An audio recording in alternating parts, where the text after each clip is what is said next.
आता मी समतानगर पोलीस स्टेशनला येऊन मला ज्या काही डॉक्युमेंट्स हवे होते त्याची आता चौकशी केली तर मला आताच्या घटनेला FIR ची कॉपी जे एक पब्लिक डॉक्युमेंट आहे ते देण्यात आलंय आणि त्याच्यात मला खरंच आता खरं धक्का बसलाय की इकडच्या सिनियर PIंना त्या प्रकरणाबद्दल काहीही माहिती नव्हती। ते पहिल्यांदा हे डॉक्युमेंट वाचतायत असं मला जाणवलं। त्यांना याच्यात मी प्रश्न जे विचारले त्याची उत्तरं त्यांच्याकडे नव्हती। मी पहिला साधा प्रश्न विचारला की त्याच्यात आरोपी किती होते हे त्यांना माहित नव्हतं।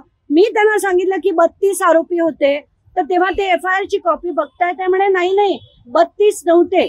मग त्यांनी डॉक्युमेंट बघितल्यानंतर त्यांना कळलं की 32 आरोपी होते।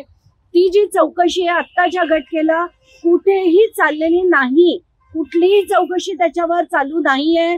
आत्ताच्या घटनेला पोलिसांनी मला वाटतं FIR करायचा म्हणून केला, कारण कसं असतंय राजकारणात असेच सगळे धंदे असतात। चौकशा होत आहेत असं सांगितलं जातं, मुळात चौकशा होताना खरं काहीच ग्राउंडवर होताना आपल्याला दिसत नाही।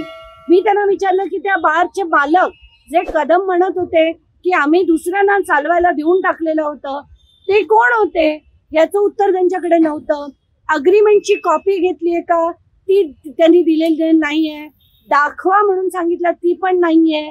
आत्ताच्या घटनेला परवान्याच्या कॉपी आहे CP ऑफिस मध्ये तिथे काही रूम नंबर 10 का काहीतरी आहे तिथे त्या कॉपीज आहेत असं सांगण्यात आलं। म्हणजे आत्ताच्या घटनेला हा फक्त एक राजकारणाचा एक भाग ती करायची म्हणून FIR केलेली आहे, त्याच्यावर पुढे काही झालं नाही।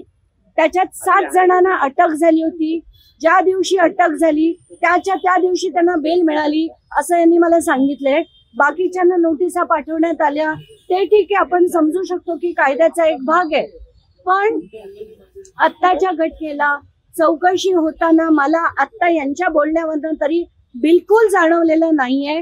त्यामुळे राजकारणच केलं जातं, तुम्ही यांच्यावर आरोप करायचे त्यांनी तुमच्यावर आरोप करायचे, तुमची चूप आमची चूप, हा जो सगळा गोंधळ चाललाय ना मला त्याच्या विरुद्ध म्हणूनच मी इथे तडमडत हे सगळे पेपर घ्यायला का आले कारण योगेश कदम नावाचा जो व्यक्ती आहे जो गृह राज्यमंत्री आहे तो जर डान्स बार त्याच्या आईच्या नावाने परवाना असेल तर मला ते मान्य नाही। देशात कारवाई जी आहे ती प्रत्येक माणसावर झाली पाहिजे, सामान्य माणसावर जी होते ती मंत्र्यावर देखील झाली पाहिजे। याच्यासाठी आपल्याला लढा तयार करायचा आहे। मी हे सगळे डॉक्युमेंट्स अगदी इत्तंभूत त्याची माहिती घेऊन लीगली त्यांच्या विरुद्ध फाईट करणार आहे आणि मला असं वाटतं की देवेंद्र फडणवीसांना ताबडतोब त्यांच्यावर कारवाई करणं गरजेचं आहे। ताबडतोब त्यांना त्या पदावरनं राजीनामा द्यायला त्यांनी सांगितलं पाहिजे आणि तो दिला नाही तर लीगल बॅटल लढायला मी समर्थ आहे आणि ती मी लढणार। परंतु ही जी बातमी आहे मुळात ही विधिमंडळामध्ये कामकाजाच्या दरम्यान आलेली जी माहिती होती याबद्दल अनिल परबांनी आवाज सुद्धा उचलला होता आणि त्यानंतर या संपूर्ण प्रकरणाची चौकशी केली जाईल असं सांगितलं असताना सुद्धा जर पोलीस स्टेशन इतकी टाळाटाळ करत असेल तर याला काय म्हणायचं, कारण कायदे मंडळ त्या कायदे मंडळानं याची चौकशी करावी असं सांगितलं असताना हे प्रकार घडत आहे। मला तर नेहमीच वाटतं की हे सगळे विषय अधिवेशनाच्या आधीच येतात आणि तो एक विषय म्हणून विरोधी पक्ष मांडतं आणि तो विषय संपला की तुमची चूप आमची चूप हा जो प्रकार चाललाय ना हे थांबायला हवं। तर आत्ताच्या घटनेला हा गुन्हा जो आहे तो क्राईम ब्रांच आणि यांचा टीम मिळून केला गेला।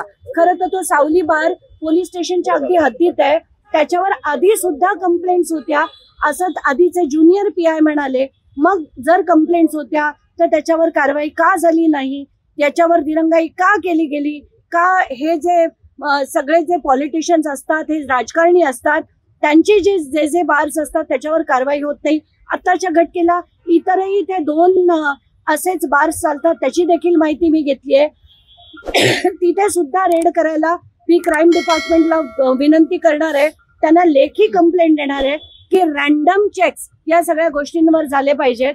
पण परत मुद्दा तोच आहे की मला गृह राज्यमंत्री जर त्यांचा डान्स बार त्यांच्या आईच्या नावाने चालवत असतील तर त्यांचा राजीनामा हा झालाच पाहिजे आणि त्याच्यासाठी कायदेशीर कारवाई मी करणार।